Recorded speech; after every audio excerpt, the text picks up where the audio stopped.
Hello and welcome back to Digital Assets Daily. Good morning, good afternoon, and good evening, wherever you are in your corner of the world. I'm going to try and see if I can do this video without too much interruption.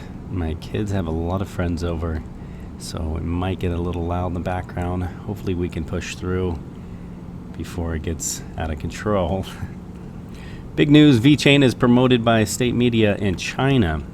The largest state-controlled media company in China is promoting VeChain and the VeChain Thor blockchain by publishing short information videos on their Yangshipen platform.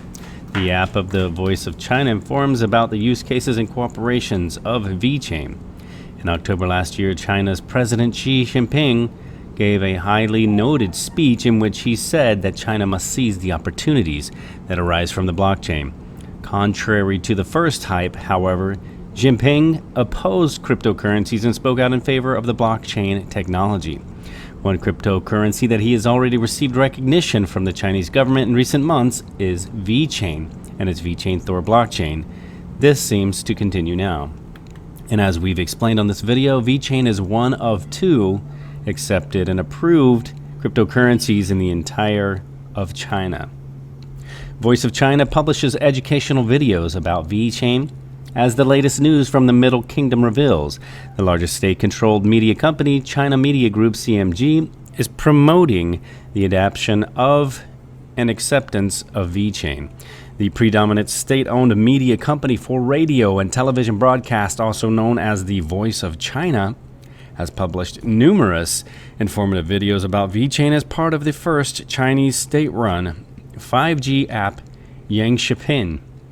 The platform was only released in November of 2019 and informs the inhabitants of the country about new media and technologies such as 5G, 4K, as well as 8K artificial intelligence, and now also blockchain. Yangshipen offers mainly short videos. In addition, internet users can watch long videos and mobile live broadcasts. Currently, the app has nearly 100 million downloads, reaching a significant number of Chinese citizens. VeChain could thus gain more acceptance among Chinese companies and citizens through the app, virtually through government propaganda. The app could contribute to the fact that VeChain becomes better known in China and therefore find a wider audience. At the same time, the inhabitants can learn more about the innovative possibilities that arise from VeChain Thor blockchain. As the website shows, Yangshipen offers numerous videos, among others, about VeChain partnerships with DNVGL and the VeChain Pro app. In each of the up to 3-minute videos, a different use case of VeChain Thor blockchain is explained. And there are some great videos on YouTube in regards to VeChain. They're actually pretty impressive, especially if you can find the movies. Maybe I'll locate them and connect, maybe bring them out in a separate video.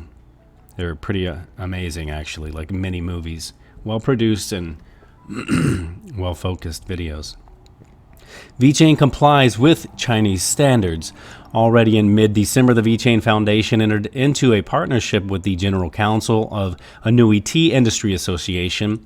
The partnership was signed during a forum for poverty reduction in the Chinese districts of Yuxi and aims to promote the growth of the tea industry in the Chinese province by using the VeChain Thor blockchain technology. When announcing this partnership, the VeChain Foundation emphasized its acceptance by the Chinese government, as stated in the official announcement at that time. The VeChain Thor blockchain fulfills the objectives declared by China's President Xi Jinping for the use of the blockchain. The cooperation between VeChain and the Anhui Tea Industry Association is in line with the government's goal to increase the competitiveness of all stakeholders in the industry through blockchain technology. With VeChain technology, tea producers and stakeholders can benefit from greater efficiency and productivity at all stages of the supply chain and traceability, which will strengthen the national and international presence of the Chinese tea industry. Also, I wanted to discuss, there was another article that came out a few days ago, how blockchain regulations will change in 2020. As 2018 drew to a close, the crypto skeptics were ready to write obituaries after the devastating bear market last year. Talk of blockchain and cryptocurrency demise was rife among seasoned analysts. Just over 12 months later, the industry has shown remarkable resilience to rebound back. Regulators are a segment of stakeholders who seem to be appreciating that crypto is here to stay, with federal agencies in the U.S. and Chinese authorities praising the potential of this technology in their respective countries' digital future. Blockchain technology has gained independent credibility over and above its application in cryptocurrency. The opportunities are endless as the emerging enterprise sector continues to draw plaudits. So far, this technology has grown in spite of regulatory infrastructure rather than because of it. A suitable regulatory climate is essential for widespread adoption. This is how Jason Lee, Vice President of NIM Foundation, describes the industry's evolution. And as we have explained, NIM is a currency that is actually a CBDC as well, and being used currently in Lithuania and Venezuela. So, not financial advice, but that may be something if you're looking for an additional currency that has a potential future, something to look at and consider. I believe, if I'm not mistaken, if you are able to use Binance Regular, I believe it is on there.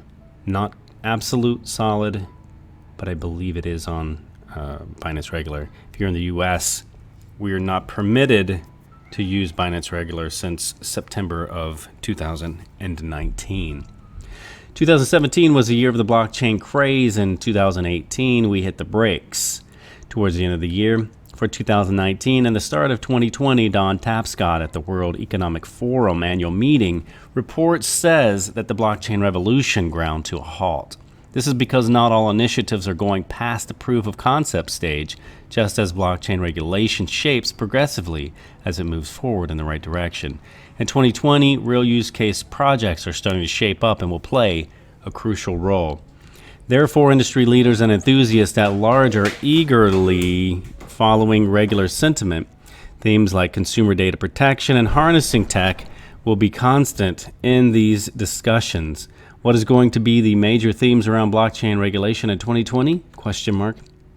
Privacy and anonymity on enterprise blockchain. Anonymity and privacy were defining aspects of the decentralized blockchain projects, and this sector went mostly unchecked until blockchain platforms became increasingly popular. Last year, the release of the Libra project white paper by Facebook brought these issues to the fore.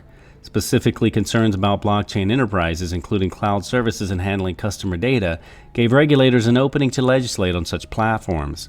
Blockchain enterprise will grow or continue to grow unprecedented legislative scrutiny in 2020. In late 2018, the U.S. Department of Homeland Security started scrutinizing privacy tokens that shield user information. Similarly, G20 countries issued regulations in June 2019 for exchanges to comply with the anti-money laundering, the AML, and Know Your Customer (KYC) requirements. In February of 2019, the Cyberspace Administration of China, the CAC, implemented additional guidelines specifically for blockchain companies. Chinese regulators claimed that these measures are aimed at setting the standard for blockchain development in the country. In the U.S., the Blockchain Promotion Act of 2019 focuses on finding potential applications for the distributed ledger and opportunities through which government agencies can explore and incorporate the technology. 2020 is sure to bring more scrutiny and legislation on this premise. And it's a habit to want to just go right into DLT instead of just saying, but I continue to forget there are a lot of new people to the space, so I'm trying to make sure I don't leave out anything that I feel is important. Crypto regulation over perceived threats to national currencies. Many countries initially took a position of ignorance about cryptocurrencies. However, as Bitcoin took a larger-than-life profile after the monster rally in 2017, this position was no longer tenable. The only reason that blockchain experienced the crypto winter was due to being unregulated rather than the breakdown of governments.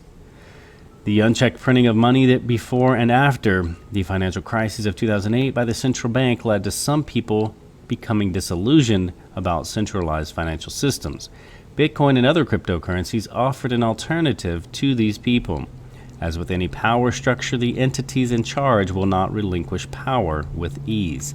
China took drastic measures against trading cryptocurrencies in 2017.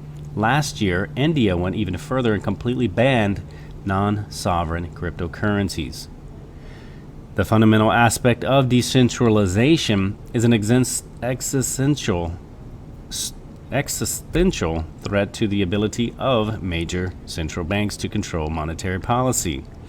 Even without expressly stating this position, the Securities and Exchange Commission in the U.S. decided to classify coins like Telegram Open Network (TON) as securities to regulate their rise. Regulators in the U.S. see blockchain currencies and commerce as an issue that needs to be addressed. As 2020 began, some countries are looking at digital currencies as an opportunity rather than a threat. China astonished the world last year when the People's Bank of China announced that it was researching on a national digital currency. Such a development could trigger an arms race of sorts between nations that want to be the first to innovate in this space. And then China, as an emerging leader in regulations, China has openly embraced blockchain technology. President Xi Jinping gave a ringing endorsement to the power of this sector in October 2019.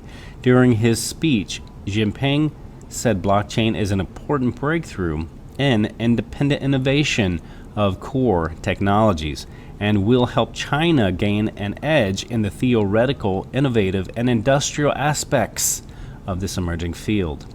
While this announcement came as a surprise, it is a well-calculated and probably necessary move on the part of China's government. Nems Li sees the big picture in understanding why China is suddenly keen on blockchain optimization. Embracing blockchain was a smart move by President Xi Jinping. Policymakers are starting to realize the benefits of decentralization, he says. Blockchain is an enormous cost saver for many industries. And not only is it more resilient to hacks, but it also does not bind you to a specific platform, which makes the ideal solution for multi-vendor cooperation. Li states that the People's Bank of China is almost ready to launch a sovereign digital yuan with a global use case. President Xi urges China to seize the opportunity to accelerate the nation's innovation. Enterprise blockchain can potentially see a clear pathway of growth in China as they ride the coattails of excitement, he says. It will be interesting to see what China's direction or China's regulation takes. The jurisdiction is particularly interesting for enterprise blockchains that major on anonymity. China is obviously keen on being a leader in the blockchain space. On the flip side, China ordinarily wants to have a level of control over tech platforms in the country, which is the antithesis of fully anonymous platforms. What will the future look like for enterprise blockchains in China? But even before China formally embraced blockchain technology, other states were already active in the space. An example is Singapore, which has established itself as a regional hub for blockchain and crypto platforms. Startups like NIM have found a suitable environment in the city-state in a quest to transform the industry. The Singapore-based NIM offers businesses a quick and secure way to deploy blockchain in their operations. The blockchain is built from the ground up and focuses on solving real-world needs on a global scale with high performance, customization, and security. Enterprises can utilize NIM's powerful API interface with any programming language for secure transactions and impeccable record keeping. Accordingly, developers and enterprises have an efficient hub to innovate and work. Permissioned private blockchains ensure trailblazing transaction rates for internal ledgers. The acceleration in regulation is favorable for platforms with proven use cases and reliable track records. Enterprise blockchain platforms that maximize the impact of blockchain by facilitating developers and commerce are first in line. As Brad Garlinghouse has said many times over, agreeing with that last paragraph, that the platforms with proven use cases and reliable track records are going to be the successful cryptocurrencies and digital assets that will survive. It will be harder for individuals to pull off new blockchain projects, at least anything that would be regulated and gain widespread acceptance, Lee says. Regulations will raise the bar. While that serves to protect the users, it will make innovation more challenging. But regulators that develop policies for flourishing will attract the opportunity. Blockchain platforms that would help the developers with compliance have the highest chance of gaining traction in such environments.